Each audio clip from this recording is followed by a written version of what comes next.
Aujourd'hui, on s'intéresse à une question fondamentale, euh, presque aussi vieille que nous. Comment on mesure, comment on représente le monde qui nous entoure? Oui, c'est une aventure humaine incroyable, pleine d'ingéniosité et essentielle au développement des sociétés en fait. Et on va se concentrer sur une période particulièrement foisonnante, on peut dire, du XVIe au XIXe siècle. Surtout en France, c'est un peu l'âge d'or de la topographie, non? Tout à fait. Souvent poussé, il faut le dire, par les besoins de l'État. On pense à Colbert, à Louis XIV, qui finançaient des projets très ambitieux pour des raisons civiles et militaires. D'accord. Et nos sources, justement, elles nous racontent quoi? Elle nous plonge dans l'histoire de ces géomètres, de leurs instruments, de leurs techniques, en France, mais aussi un peu en Europe. L'idée, c'est de découvrir ensemble qui étaient ces figures marquantes. Les pionniers. Voilà. Et puis les innovations techniques clés, les méthodes qui ont permis petit à petit de cartographier notre monde avec de plus en plus de précision. C'est une histoire d'inventivité, vraiment. Super. Alors, commençons peut-être par quelques noms français. Au XVIIe siècle, il y a Nicolas Sanson. On dit parfois que c'est le père de la cartographie française. Sa carte des postes de 1632, elle est intéressante. Ah oui, elle est très parlante. C'est une des toutes premières cartes thématiques de réseau. On voit déjà Paris comme le centre névralgique, quoi. D'accord. Mais à la même époque, il y a aussi Jean Picard. Lui, c'est un scientifique majeur.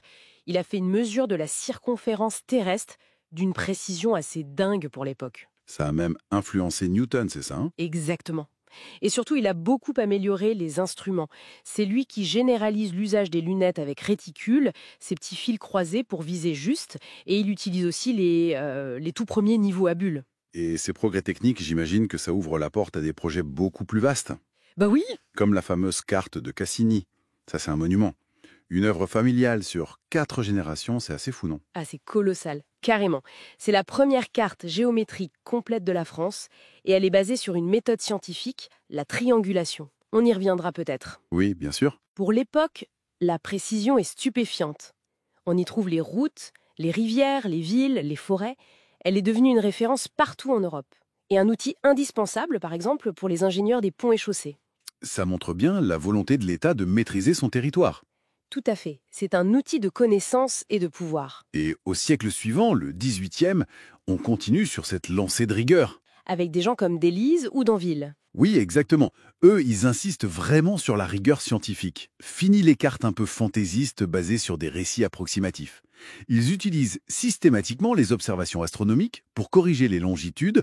Ils critiquent les anciennes sources. C'est l'entrée dans la cartographie moderne, en quelque sorte. C'est ça. Et dans ce même esprit d'exploration scientifique, il faut absolument parler de Charles-Marie de la Condamine. Ah, l'expédition au Pérou, hein, pour mesurer la forme de la Terre, Une aventure scientifique incroyable. qui a permis de confirmer que la Terre est aplatie au pôle, comme Newton l'avait prédit. Et la Condamine en a profité pour ramener la première carte de l'Amazone basée sur des relevés astro. Tout ça, évidemment, ça repose sur des outils. Sans instruments, pas de mesures précises. C'était quoi la boîte à outils de l'arpenteur à l'époque? Alors, l'héritage est ancien, hein. Les Romains avaient déjà la groma pour tracer les angles droits. Simple mais efficace. Voilà. Les Grecs avaient la dioptra, un peu l'ancêtre du théodolite. Puis, à la Renaissance, on voit apparaître la planchette, très pratique pour dessiner directement sur le terrain, et la boussole, bien sûr. Mais le grand saut qualitatif, c'est avec la révolution scientifique. Oui, clairement. En France, Thévenot invente le niveau à bulles vers 1660. Ça change tout pour le nivellement. En Angleterre, Günther standardise la chaîne d'arpenteur pour mesurer les distances. Et puis l'instrument roi, ça devient le théodolite. Qui mesure les angles avec beaucoup plus de précision. Énormément plus. Surtout après les perfectionnements apportés par les Anglais 600 et surtout Ramsden, qui invente une machine à diviser les cercles gradués d'une précision inégalée.